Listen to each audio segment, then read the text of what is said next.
আসসালামু আলাইকুম সকলকে সালাম শুভেচ্ছা জানিয়ে শুরু করছি আজকের সেশন। আজকে আমরা বিগত সালের একটি প্রশ্ন সমাধান করব আর এর পূর্বে একটি ঘোষণা দিয়ে নিচ্ছি। ১৯তম নিবন্ধন প্রিলি শিওর সাকসেস কোর্স শুরু হচ্ছে। ৪টি বিষয়ে মোট ১০০টি ক্লাস হবে। কোর্স ফি রাখা হয়েছে একদম নাগালের মধ্যেই। প্রথম ১০০ জনের জন্য মাত্র ৮২০ টাকা আর আমাদের রেগুলার কোর্স ফি হচ্ছে ১০২০ টাকা। আমি একটু জানতে চাইবো সবকিছু ঠিকঠাক আছে কিনা, আমাকে ক্লিয়ার কাট শুনতে পাচ্ছেন কিনা এবং দেখতে পাচ্ছেন কিনা। যদি সবকিছু ঠিকঠাক থাকে তাহলে আমরা আজকের সেশনটি শুরু করতে পারি।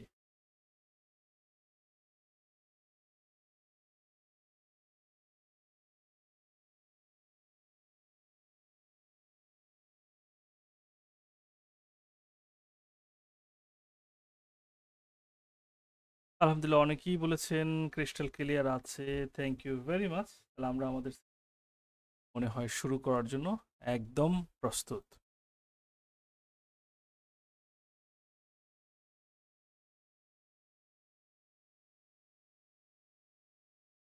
আজকে আমরা সমাধান করব 18তম নিবন্ধন স্কুল লেভেল প্রশ্ন, এরপরে স্কুল লেভেল 2, এরপর হচ্ছে কলেজ লেভেল। তবে আজকে সমাধান হবে একটি প্রশ্ন। দেখুন, প্রথম যে প্রশ্নটি রয়েছে সেটি কি আছে? প্রথম প্রশ্নটি সবাই উত্তর করবেন। এখানে উত্তর করলে লাভ ছাড়া কোনো ক্ষতি নাই। অর্থাৎ একটা হ্যাবিট তৈরি হবে। প্রশ্ন উত্তর করার একটা হ্যাবিট তৈরি করতে হবে, যেটি এক্সাম হলে আপনাকে অনেক অনেক সাহায্য করবে। প্রথম যে প্রশ্নটি রয়েছে, the noun form of approve. এপ্রুভের নাউন রূপটা কি? এপ্রুভ এটি একটি ভার্ব, এর নাউন রূপ কি? প্রথম যেটি রয়েছে অ্যাপ্রুভ, এরপর রয়েছে অ্যাপ্রুভনেস, অ্যাপ্রুভালটি, আর রয়েছে অ্যাপ্রুভাল। কোনটি সঠিক হতে পারে? উত্তর করবেন। ১ নাম্বার প্রশ্নের উত্তর কি হতে পারে? ইয়েস, যারা উত্তর করেছেন সবাইকে অসংখ্য ধন্যবাদ। একদম ঠিক ধরেছেন। এর সঠিক উত্তর হচ্ছে অ্যাপ্রুভাল। অ্যাপ্রুভাল অর্থাৎ অনুমোদন। অ্যাপ্রুভ অনুমোদন করা, আর অ্যাপ্রুভাল মানে হচ্ছে অনুমোদন। তো এই প্রশ্নটির উত্তর করতে গেলে আমার মনে হয় না যে কোনো নিবন্ধন ক্যান্ডিডেট বেগ পাবে এই প্রশ্নটির উত্তর করতে গিয়ে। এটা কখনোই মনে হয় নাই। এটা একেবারেই কমন একটি প্রশ্ন। Question number ২। তবে খুব উল্লেখযোগ্য বিষয় হচ্ছে বেশ কিছু কঠিন কঠিন প্রশ্ন আমি পেয়েছি, যেগুলো বেশ স্ট্যান্ডার্ড মনে হয়েছে। কোয়েশ্চেন নাম্বার ২ কি আছে দেখুন। ২ নম্বর প্রশ্ন, এখানে বলা হচ্ছে what parts of speech is the word fatherly. খুব চমৎকার প্রশ্ন।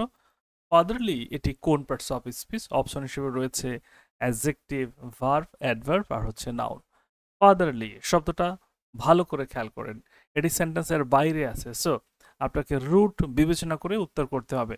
আর সেন্টেন্সের মধ্যে যদি থাকতো তাহলে আমরা এটার পজিশন অনুযায়ী উত্তর করতাম, এটার অর্থ অনুযায়ী উত্তর করতাম, এটার ফাংশন অনুযায়ী উত্তর করতাম। বাট এখন আমাকে উত্তর করতে হবে প্রিফিক্স অথবা সাফিক্স দেখে। দেখুন, খুব ছোট্ট একটা ক্লু, বাট কার্যকর। ফাদারলি, ফাদার শব্দটি হচ্ছে নাউন। আর নাউনের শেষে যখন এলয় যুক্ত করা হয় এবং যদি সেটা যৌক্তিক হয় তাহলে সেটি নিঃসন্দেহে অ্যাডজেক্টিভ হয়। তাহলে আমরা জানলাম যে নাউনের সাথে এলয় যুক্ত করলে সেটি অ্যাডজেক্টিভ হয়, নাউনের সাথে এলয় যুক্ত করলে সেটি অ্যাডজেক্টিভ হয়। কোয়েশ্চেন নাম্বার ২ এর উত্তর সবাই করেছেন। শামিমা নাসরিন, মিতু মণ্ডল, থ্যাংক ইউ ভেরি মাচ। ক্লুটাও একদম বলে দিয়েছে যে কোন কারণে এটি অ্যাডজেক্টিভ সেটাও বলে দিই। আচ্ছা, পরবর্তী প্রশ্নের দিকে যেতে চাই। পরবর্তী প্রশ্ন কোয়েশ্চেন নাম্বার ৩। ৩ নাম্বার প্রশ্ন কি আছে দেখুন। এটি কোয়ান্টিফায়ার্স রিলেটেড একটি কোয়ান্টিফায়ার্স রিলেটেড একটি প্রশ্ন। There is tea in the cup. There is tea in the cup অর্থাৎ চায়ে, কাপে চা আছে, চায়ে কাপ না, অর্থাৎ কাপে চা আছে। এই চায়ের পরিমাণটা আমরা একটু দেখব। দেখুন, ভেরি লিটল, এখানে টি এবং হচ্ছে লিটল এটি অবশ্যই এগ্রি করে। কারণটা কি? টি হচ্ছে আনকাউন্টেবল, আর লিটল এটি কিন্তু আনকাউন্টেবল। অর্থাৎ লিটল যে কোয়ান্টিফায়ার্সটি রয়েছে এটা আনকাউন্টেবল কোয়ান্টিফায়ার্স, এটা আনকাউন্টেবল নাউনের পূর্বে বসতে পারে। অনেকেই চমৎকারভাবে উত্তর অলরেডি করে দিয়েছে। সবাই বলেছে অপশন এ হবে। এনি টি এটা হতে পারে না, ভেরি টি না, মেনি টি না। মেনি তো কখনোই এগ্রি করবে না, কারণ মেনি বসে কাউন্টেবলের সাথে, এটা তো কোনোভাবেই সম্ভব না। এর মানে option A is the right answer. যারা উত্তর করেছেন তাদের নাম বলছি: আসাদুজ্জামান, আরিয়ান বাপ্পি, বিশ্বজিৎ, শুভময় সর্দার, থ্যাংক ইউ ভেরি মাচ। যারা উত্তর করেছেন নজরুল ইসলাম নিরু, মানসুরা আফরিন।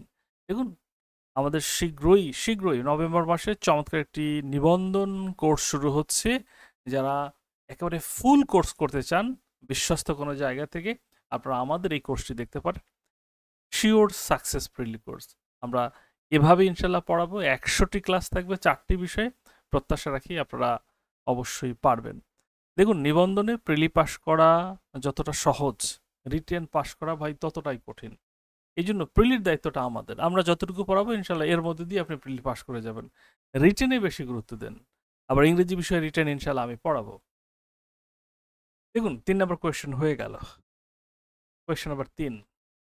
এরপরে কোয়েশ্চেন নাম্বার 4 এ যাচ্ছি। কোয়েশ্চেন নাম্বার 4 কি আছে?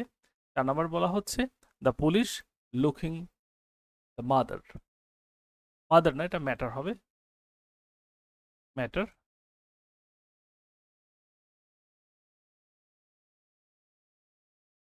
আমি একটু ঠিক করে নিচ্ছি। আচ্ছা, এটার উত্তরটা করবেন, এটার উত্তর করবেন।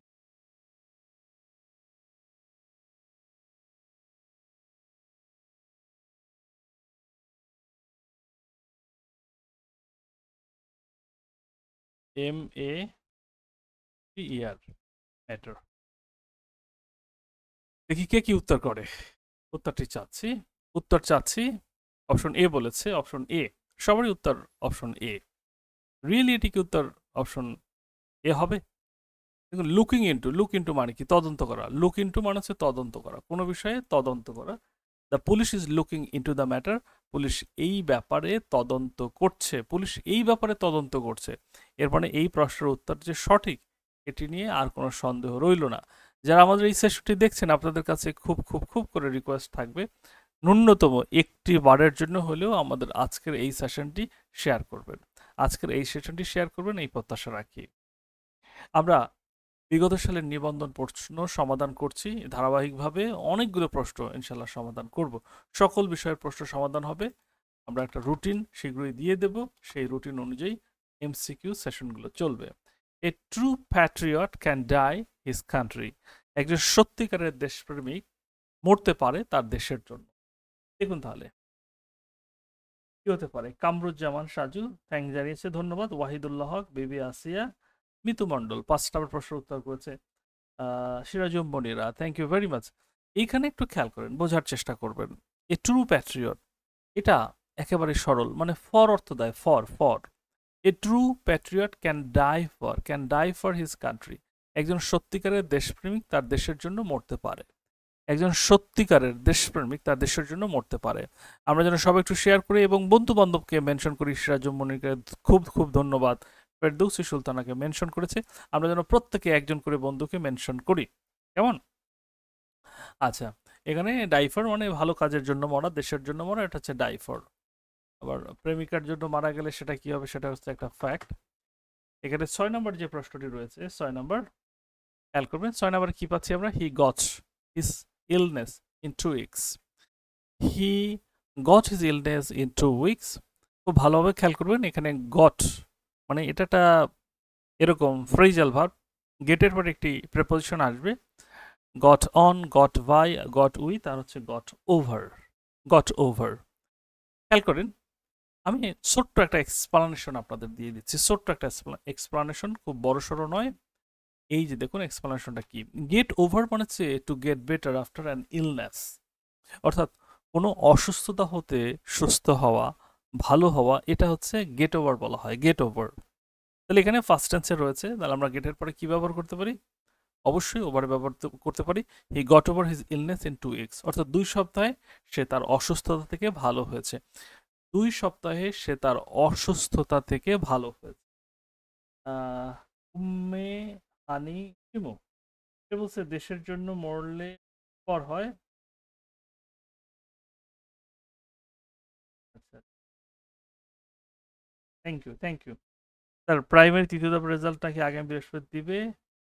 প্রত্যাশা রাখছি, প্রত্যাশা রাখছি দিবে। এবং সেটা সম্ভবত এটা ছেলেদের জন্য অসুবিধা, মেয়েদের জন্য সুবিধা। অর্থাৎ যেহেতু দুইটা পর্বের রেজাল্ট হয়ে গেছে, একই নিয়মে তৃতীয় পর্বের রেজাল্টটা দিতে হবে। এটা আইনি একটা বাধা থেকে যায়। সো অনেকে হয়তো উল্টাপাল্টা কমেন্ট করবে বুঝে না বুঝে, এটা হতে পারে। আমরা যেহেতু বাঙালি এটা করতেই পারি। Your clock has run, your clock has run, short, run good, run down নাকি রান আপ, কি হতে পারে? উত্তর করবেন, খুব দ্রুত উত্তর করবেন, খুব দ্রুত। আমরা উত্তর চাচ্ছি।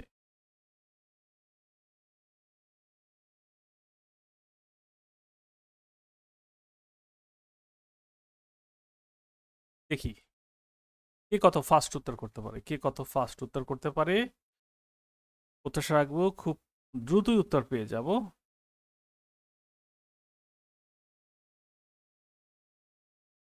অনেকেই বলছে ডাউন, বলতেছে down, down, your clock has run down. এর ব্যাখ্যাটা আসলে কি?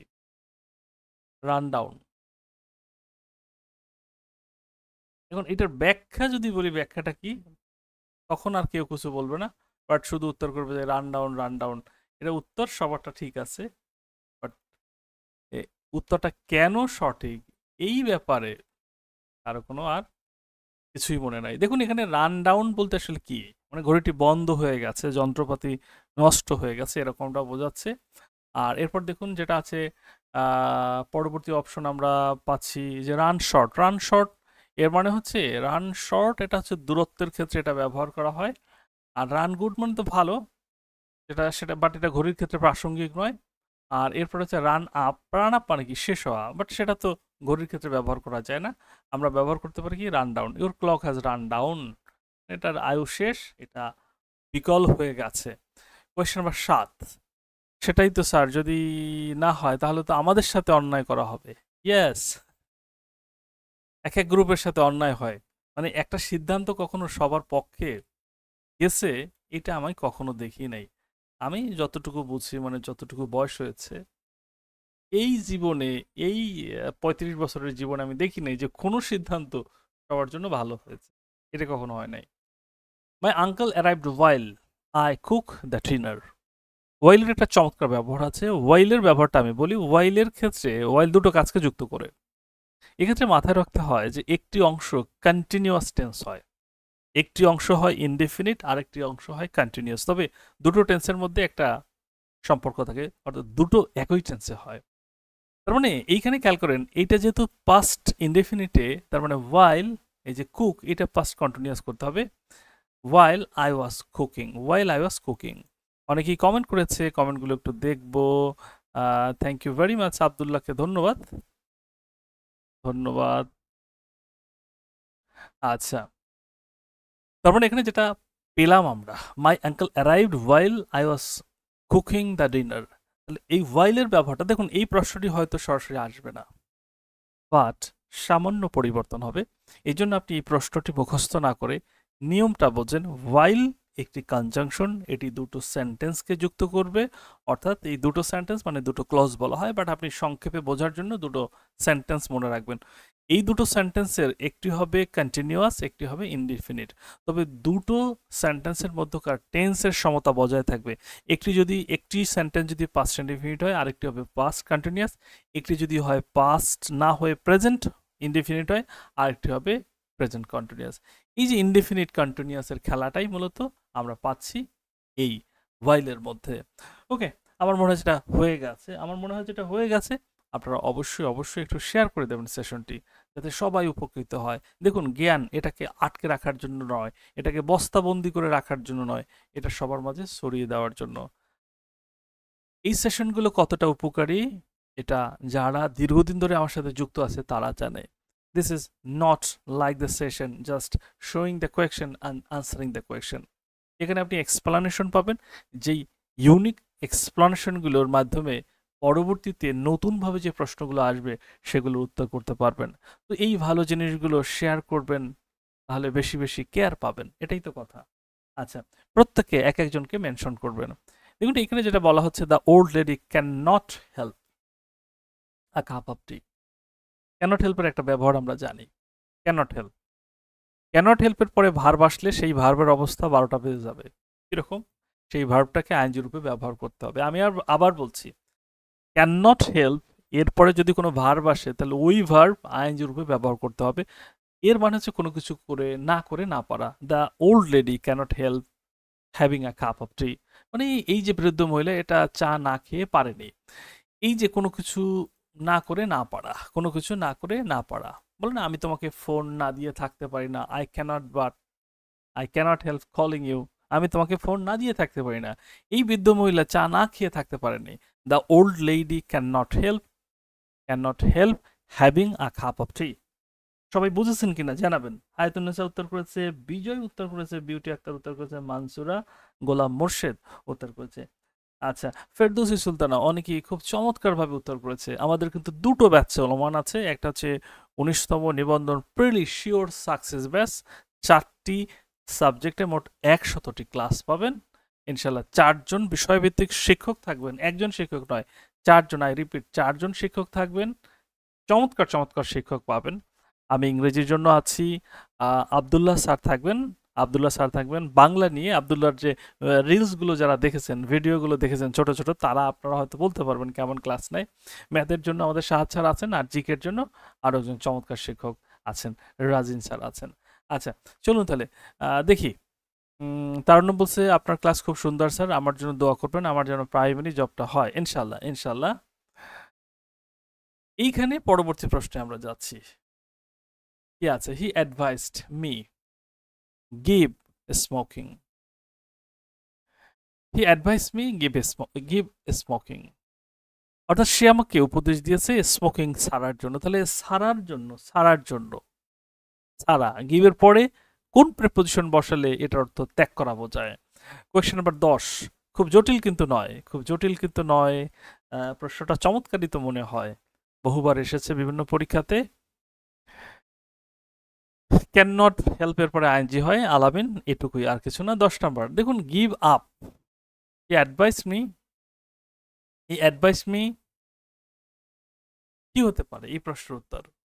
এখানে খুব একটা প্যাচ লেগে গেছে। হি অ্যাডভাইস মি, এরপর গিভের পরে আপ হবে।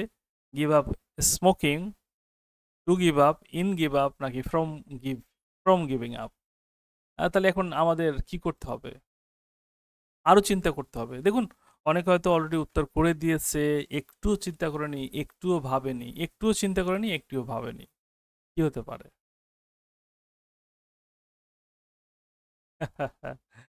অ্যাডভাইসের পর কি হয় বলুন দেখি? অ্যাডভাইস শব্দটির পরে টু প্লাস ভার্বের বেস ফর্ম হয়। He advised us to give up, he advised me to give up smoking. Nazimuddin ভুলটা হয়ে গেল, নাজিমউদ্দিন অলরেডি ভুলটা হয়ে গেছে, কারণ আমি একটা টোপ পেতেছিলাম যে গিভিং আপ হবে নাকি ফ্রম গিভিং আপ হবে। সেই টোপে, সেই ফাঁদে পা দিয়েছে অনেকেই। মিতু মণ্ডল,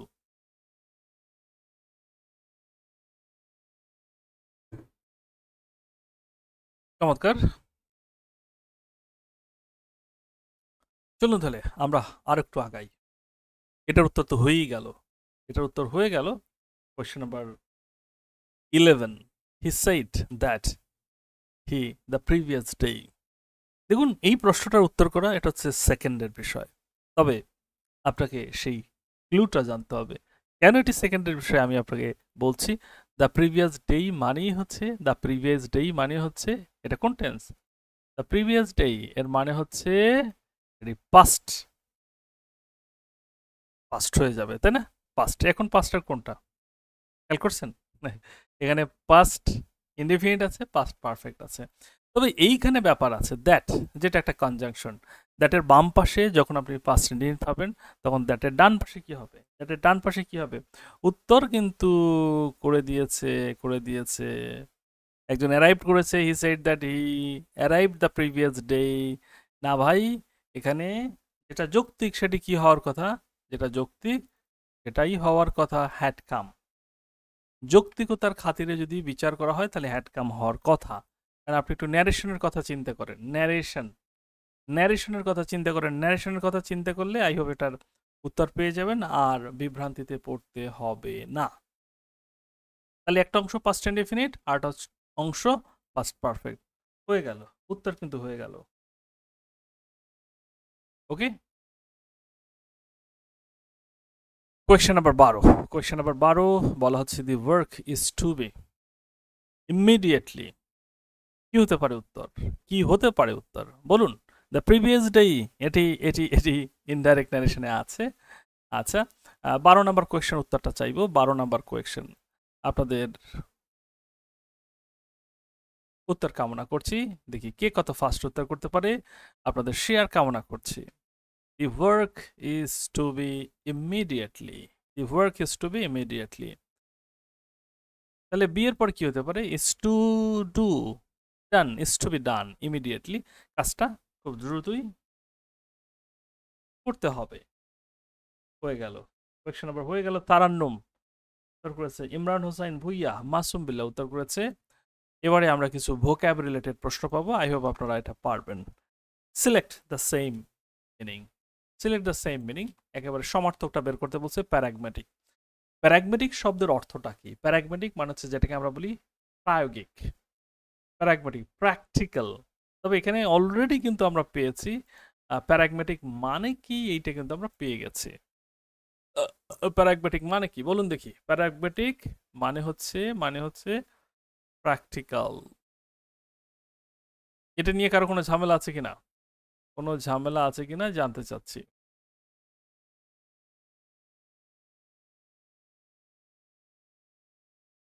এখন পর্যন্ত কেউ কোনো ধরনের আলাদা উত্তর করছে না।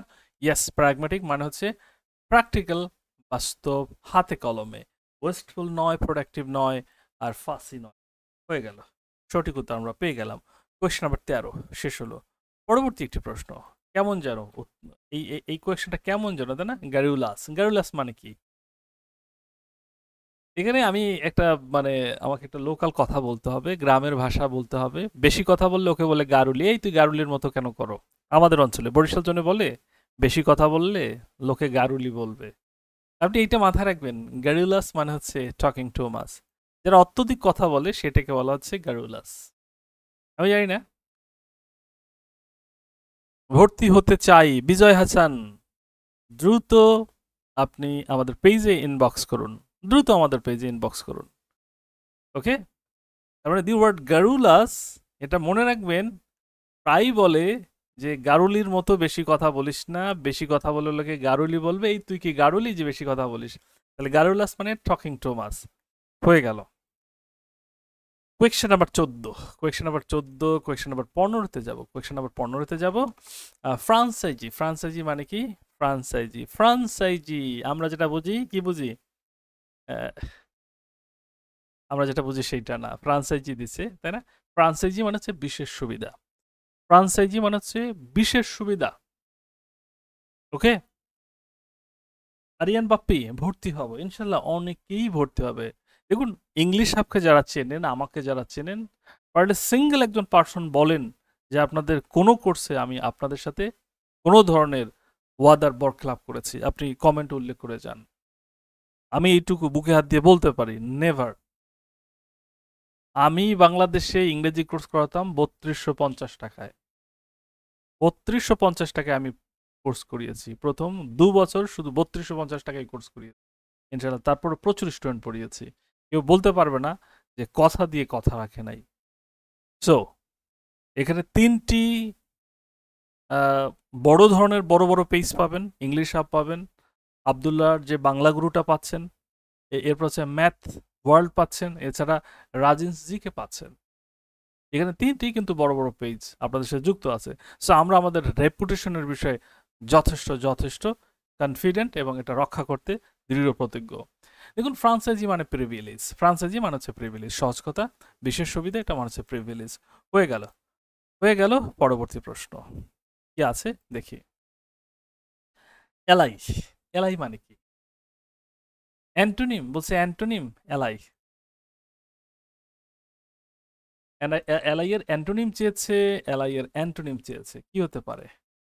অবশ্যই উত্তর করবেন। এলাই মানে হচ্ছে মিত্র, যেটাকে বলে মিত্র শক্তি, তাই না? এলাই মানে হচ্ছে মিত্র শক্তি, মিত্র শক্তি। এই মিত্র শক্তিটা কই গেল? বাট এখানে মিত্র না, এখানে বন্ধু না। আমাদের কি করতে হবে? অলরেডি উত্তর করে দিয়েছে, এটা কিন্তু এনিমি হবে। কেন এনিমি হবে ভাইয়া? এখানে অ্যান্টোনিম চেয়েছে। কি চেয়েছে? এখানে অ্যান্টোনিম চেয়েছে, এখানে সিনোনিম চাইনি। এখানে কি চেয়েছে? অ্যান্টোনিম। এইটা যেন আমাদের ভাই মনে থাকে, এটা যেন আমাদের মনে থাকে, এটা ভুলে গেলে চলবে না, এটা ভুলে গেলে চলবে না, ভুলে গেলে চলবে না। আচ্ছা, 17 number, question number 17, the phrase man of parts, man of parts, man of letters আমরা জেনেছি, বাট আজকে জানতে হবে man of parts. Man of parts মানে কি? এটা কি অনেস্ট, নাকি সিনসিয়ার, নাকি ট্যালেন্টেড, নাকি ওর্থলেস? ম্যান অফ পার্টস মানে হচ্ছে দেখি কে কি উত্তর করে। ম্যান অফ পার্টস জটিল না। ম্যান অফ লেটার্স এটা তো আপনারা সবাই জানেন।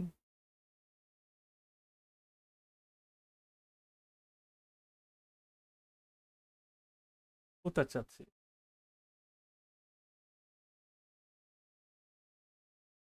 থ্যাংক ইউ ভেরি মাচ, উত্তর চাচ্ছি। ট্যালেন্টেড, ম্যান অফ পার্টস মানে হচ্ছে ট্যালেন্টেড, পার্টস পাতি ভালো। আচ্ছা, লিঙ্গুয়া ফ্রাঙ্কা, লিঙ্গুয়া ফ্রাঙ্কা মানে কি? Lingua Franka, lingua Franka means common language, maiden speech, second language, নাকি মাদার টাং? কি হতে পারে? ক্লিয়ার বলবেন। লিঙ্গুয়া ফ্রাঙ্কা, এই ভাষাটাকে ব্রিজ ল্যাঙ্গুয়েজ বলা হয়, অর্থাৎ সারা পৃথিবীর মানুষ যেন একটি বিজনেস ল্যাঙ্গুয়েজ ব্যবহার করতে পারে, সেটাকে বলা হয় মূলত লিঙ্গুয়া ফ্রাঙ্কা। এখানে আমরা লিঙ্গুয়া ফ্রাঙ্কা বলতে কোনটাকে পাই? যেমন ইংরেজি, এটা হচ্ছে একটা লিঙ্গুয়া ফ্রাঙ্কা। লিঙ্গুয়া ফ্রাঙ্কা মানে হচ্ছে কমন ল্যাঙ্গুয়েজ, লিঙ্গুয়া ফ্রাঙ্কা মানে হচ্ছে কমন ল্যাঙ্গুয়েজ। আই হোপ হয়ে গেল, ডান। পরবর্তী প্রশ্ন 19, পাস আউট, পাস আউট মানে কি? Die, paint, disappear, cross. Pass out parades, pass out parade, pass out parade, যেমন এই পাস আউট প্যারেডের আগে বাদ পড়লো। চমৎকার বলেছেন। দেখুন, পাস আউটের অনেকগুলো অর্থ হয়, পাস আউটের অনেকগুলো অর্থ হয়, বাট আমরা ডিকশনারিতে যদি সরাসরি পাস আউটটাকে সার্চ করি তাহলে একটা খুব চমৎকার পাবো, সেটা হচ্ছে ফেইন্ট, ফেইন্ট, মূর্ছা যাওয়া। কি পাবো? Faint, faint, cross. Ruhul Amin, আসসালামু আলাইকুম, ইংলিশ গুরু স্যার। আমি আমি ইংরেজি শিক্ষার্থী মাত্র, আমি কখনো ইংরেজি টিচার দাবি করি না ভাই, আমি ইংরেজি শিক্ষার্থী মাত্র। পাস আউট মানেটা কি? পাস আউট,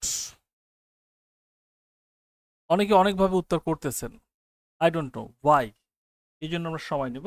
পাস আউট মিন, টাউন ইসলাম বলছে ফেইন্ট, অনেকে অনেকভাবে বলতে পারে। পাস আউট মানে ক্রস বলতে পারে, কেউ কেউ ডাই বলেছে, বাট আমার কাছে মনে হয়েছে এখানে পাস আউটটাই হচ্ছে, পাস আউট মানে এখানে ফেইন্ট করাটাই সবচেয়ে ভালো। মূর্ছা যাওয়া, ফেইন্ট, ফেইন্ট। ওকে, ডান, হয়ে গেল। পরবর্তী প্রশ্ন, Kabir Hossain, thank you very much, thank you very much. পরবর্তী প্রশ্ন যেটা হচ্ছে কোয়েশ্চেন নাম্বার 20, কোয়েশ্চেন নাম্বার 20। দেখুন এই 20 নম্বর প্রশ্নটি কি আছে, খুব চমৎকার একটি প্রশ্ন। What is lotted cannot be blotted, what is lotted cannot be blotted. এটার একটিভ করতে হবে, খুব কঠিন কাজ? নেভার, এটার একটিভ করা খুব কঠিন কাজ নয়। প্রথমত দেখেন, what is lotted cannot be blotted, এখন ক্যানট বি ব্লটেড এরপরে যেটি নাই, এখানে কিন্তু অবজেক্ট নাই, অর্থাৎ বাই প্লাস কিছু থাকার কথা, যেমন এটা হতে পারে বাই আস, এরকমটা হতে পারে। What is lotted cannot be blotted, যেটা কপালে আছে এটা কখনোই এড়ানো যাবে না। কাদের দ্বারা এড়ানো যাবে না? আমরা এড়াতে পারবো না, আমাদের দ্বারা এটা এড়ানো যাবে না। তাহলে খেয়াল করেন, এইটাকে যখন অ্যাক্টিভ করবেন, প্রথমত এই অপশনটাকে একটু দেখেন, এটা তো হচ্ছে না, এটা হচ্ছে না। এই যে ক্যানট বি ব্লটেড, এই বি থাকবে না, এরপর এই ইডি থাকবে না, আর অবশ্যই আমাদের এখান থেকে যেটা অবজেক্ট সেটাকে সাবজেক্ট বানাতে হবে। যেহেতু এখানে উই আছে, তার মানে আমরা ধরেই নিতে পারি এখানে আজ ব্যবহার করা গেল। দেখুন এখানে মাস্ট আছে, দুটো মাস্ট, মাস্ট ব্যবহারের সুযোগ নেই, কারণ এখানে আছে ক্যান নট, ওই ক্যান নটটাকেই নিয়ে আসতে হবে। এখন দেখেন আমি কিচ্ছু করি নাই, অপারেশন সাকসেসফুল, মিলে না, তিনটা বাদ হয়ে গেছে। স্যার এটিওর জন্য কি বিসিএস, এটিওর জন্য কি বিসিএস দিতেই হবে? বিসিএস, রুহুল আমিন, আসলে আমি কথাটা বুঝি নেই ভাইয়া, আমাকে একটু ক্লিয়ার করবেন। আপনি আমাকে হোয়াটসঅ্যাপে একটা ভয়েস এসএমএস দিয়েন, কেমন? এখানে খেয়াল করেন, আমি কিচ্ছু করি নেই, 20 নাম্বার প্রশ্নের উত্তরটাই আমি কিন্তু সমাধান করি নেই ভাইয়া, জাস্ট আমি প্রথম দেখতে চাইছি কোনটা কোনটা ভুল। অপারেশন সাকসেসফুল, যখনই দেখতে চাইলাম কোনটা কোনটা ভুল, সাথে সাথে হয়ে গেল অপারেশন সাকসেসফুল। তো এই যে টেকনিকটা বললাম, ভয়েসের ক্ষেত্রে এটা খাটানো যায়, ন্যারেশনের ক্ষেত্রে এটা খাটানো যায়, কারেকশনের ক্ষেত্রে এটা খাটানো যায়। এটা হচ্ছে থিওরি অফ এলিমিনেশন, অর্থাৎ বাদ দেওয়া, যেটা ভুল সেটা বাদ দাও, সঠিকটা অটোমেটিক্যালি বের হয়ে আসবে। আচ্ছা, চলো তাহলে আরেকটু সামনে যাব। পরবর্তী প্রশ্ন 21 নম্বর। এটা কি খুব জটিল প্রশ্ন? এটাকে জটিল বলিয়া কেউ লজ্জা দিবেন না, তাই না? এই প্রশ্নকে জটিল বলিয়া জটিল প্রশ্নকে অপমান করিবেন না। Had I the wings of a bird make it assertive. Had equal কি হলে এটাকে অ্যাসার্টিভ করা যাবে? এটা তো এখন এক্সক্লামেটিভ আছে, আমার নিশ্চয়ই মনে আছে এক্সক্লামেটিভ কিভাবে করতাম। আই উইশ থাকলে ওটার বিপরীতে একটা হ্যাড বসাই দিতাম, তাই না? মেসেজে কোনো দেখা যাচ্ছে না শিরিন আক্তার, মানে উল্টাপাল্টা হয়ে গেছে। আপনি যেটা করবেন, এই যে দেখুন আমার এখানে কিন্তু মেসেজ ঝামেলা করে না, একটা অপশন আছে, এই অপশনটা খেয়াল করেন। এইখানে একটা আপনি ক্যাপশন, ক্লোজ ক্যাপশন, এইটা একটু অফ করে নেবেন। এই যে আমি আপনাদের দেখাচ্ছি, এই ক্লোজ ক্যাপশনটা অফ করে নেবেন। যদিও এখন দেখানো সম্ভব হচ্ছে না, একটু ঝামেলা হয়ে যাচ্ছে। সহজ কথা, আপনি ভিডিওটা একটা ক্লিক করেন, ক্লিক করলে ওখানে দেখবেন একটা সেটিং অপশন আছে, ওখানে ক্যাপশনটা ক্লোজ করে দেবেন, ঝামেলা শেষ। তাহলে এখানে দেখুন, এখানে সহজ কথা, I wish I had the wings of a bird হয়ে গেল। Option A is the right answer, হয়ে গেল। 22 নম্বর, অনেক বড় সড় প্রশ্ন। 22 নম্বর প্রশ্নটি খেয়াল করুন। 22 নম্বর প্রশ্নে কি আছে বলা হচ্ছে, এটি নন ক্যাডার থেকে দেওয়া হয় তাই বিসিএস দিতেই হবে। আচ্ছা, metro rail is one of the greatest achievements of Bangladesh, find out the correct sentence. এখানে সঠিকটা বের করতে হবে, ভুল কোনটা সেটা বাদ দিতে হবে। ভুল সবই ভুল, আবার যেন সবই ভুল না হয়ে যায়। Metro rail is a very great achievement of Bangladesh. দেখুন, এইটা আছে মূলত একটি ডিগ্রিতে, সেটা হচ্ছে সুপারলেটিভ ডিগ্রি। তাহলে আমরা এইটাকে আগে বাদ দিই। Metro rail is a very great কথাটা মানে মজা লাগলো না, তাই না? বাতিল। Very few achievements of Bangladesh are as great as metro rail. Just এই সেন্টেন্সটাকে এইখানে যেটা করা হচ্ছে, এটাকে করা হলো পজিটিভ ডিগ্রিতে, ওইটা আছে বাই সুপারলেটিভ, আর এইখানে করা হয়েছে পজিটিভ, জাস্ট এইটুকুই পার্থক্য। Metro rail is greater than any other achievement of Bangladesh. Metro rail is greater than, এখানে খেয়াল করবেন, যেহেতু বলা হচ্ছে অ্যাচিভমেন্টস আছে, এখানে কি আছে? অ্যাচিভমেন্টস। এখন এইটাকে বাদ দিয়ে ভাই এখানে অ্যাচিভমেন্ট ব্যবহারটা ভালো লাগলো না, তাই না? আর কেউ যখন উত্তর দিছে তখন দেখতে পাচ্ছি না কেন। আচ্ছা, এটা বাতিল। No other achievement, no other ব্যবহারের কোনো সুযোগ নেই, কারণ এখানে অন অফ দি আছে। অন অফ দি থাকলে এটা আপনি যদি পজিটিভ ডিগ্রিতে নেন তাহলে ভেরি ফিউ দ্বারাই নিতে হবে। এর মানে option B is the right answer. যারা কমেন্টের জ্বালায় দেখতে পাচ্ছেন না, সেক্ষেত্রে যে কাজটা করবেন, আপনি স্ক্রিনটাকে টাচ করেন, একটা সেটিং বাটন আছে, ওখানে ক্যাপশন আছে, ওটাকে ক্লোজ করে দেন, ইনশাল্লাহ সুন্দরভাবে দেখতে পাবেন। 22 নম্বর কোয়েশ্চেন উত্তর অপশন বি। আমার মনে হয় যে এই প্রশ্নের উত্তর আপনারা বুঝেছেন, সমস্যা নাই। কোয়েশ্চেন 22 থেকে আমরা চলে যাব কোয়েশ্চেন নাম্বার 23-এ। 23-এ কি আছে? Choose the direct speech of the sentence she told me to stand up. She told me to stand up কি হতে পারে? She told me to stand up. দ্রুত উত্তর চাইবে, দ্রুত। She told me to stand up. She told me to stand up. সহজ কথা, প্রথমত স্ট্যান্ড আপটা ঠিক রাখতে হবে। স্ট্যান্ড আপ ঠিক রাখি। স্ট্যান্ড আপ কয় জায়গায় ঠিক আছে? Stand up, stand up, stand up. এখানে আছে টোল্ড, তাহলে এখানে খেয়াল করুন, টোল্ড মি মানে নিশ্চয়ই এখানে সেইড টু মি ছিল। Said to me, she said to me 23, she said to me, said me না, she said to me stand up, she said to me stand up। 23-এর ক্ষেত্রে যারা ডি বলেছেন they are absolutely correct. she said me হয় না, said to me। Question number 23 এটা শেষ হলো, এটা নিয়ে আর কথা বলছি না আমরা। কোয়েশ্চেন নাম্বার 24 নাম্বার দেখি কি আছে। 24, কিছু করার আগে ভালো করে ভেবে নাও। অনুবাদ, কিছু করার আগে ভালোভাবে ভেবে নাও। Look before you leap, look before you leave. এটা থিঙ্ক বিফোর ইউ লিভ এটা দরকার নেই, লুক বিফোর ইউ লিভ এটা আশা করি সবাই বুঝেছেন। লাইনটি কেটে দাও, লাইন কেটে দেওয়া মানে পেন থ্রো মানে কেটে দেওয়া, পেন থ্রু দ্য লাইন। তাহলে এই হচ্ছে মোটমাট 25টি কোয়েকশন। আমার মনে হয় যে আপনারা বুঝে ফেলেছেন। আমরা একেবারে চলে আসলাম প্রথমে। এখানে চমৎকারটি ব্যাপার, চমৎকারটি কোর্স আপনাদের জন্য অপেক্ষা করছে। 19তম নিবন্ধন প্রিলি কোর্স, শিওর সাকসেস প্রিলি কোর্স। 4 বিষয়ে 100টি ক্লাস পাবেন, ক্লাসগুলো রেকর্ডেড থাকবে, টপিক ভিত্তিক পরীক্ষা পাবেন, বিগত প্রশ্নের ব্যাখ্যামূলক লাইভ এভাবে। আজকে শুধু ইংরেজি করলেন, ম্যাথ পাবেন, জিকে পাবেন, বাংলা পাবেন। এ সব আয়োজন আপনাদের জন্য। এই আয়োজন চলছে। আমাদের এই যাত্রায় অনেকেই আমাদের সঙ্গী হবেন, সফলতার সঙ্গী হবেন। আপনি এই সফলতার যাত্রায় সঙ্গী হবেন কিনা এটা আপনার সিদ্ধান্ত। আমরা কিন্তু মুখিয়ে আছি আপনার উপস্থিতির জন্য। কোর্স ফি রেগুলার 1020 টাকা, তবে প্রথম 100 জনের জন্য কোর্স ফি 200 টাকা কমানো হয়েছে, মাত্র 820 টাকা। ভেবে দেখেন কি করবেন। English hub, math worlds, Bangla Guru এবং রাজিন্স জিকে, এই 4টি পেজের সাথে আপনি যুক্ত হতে পারছেন। সবার জন্য শুভকামনা জানিয়ে আজকের লাইভ সেশন এখানেই শেষ করছি। আবারও দেখা হবে নতুন কোনো সেশনে। সে পর্যন্ত সবাই ভালো থাকুন। আল্লাহ হাফেজ।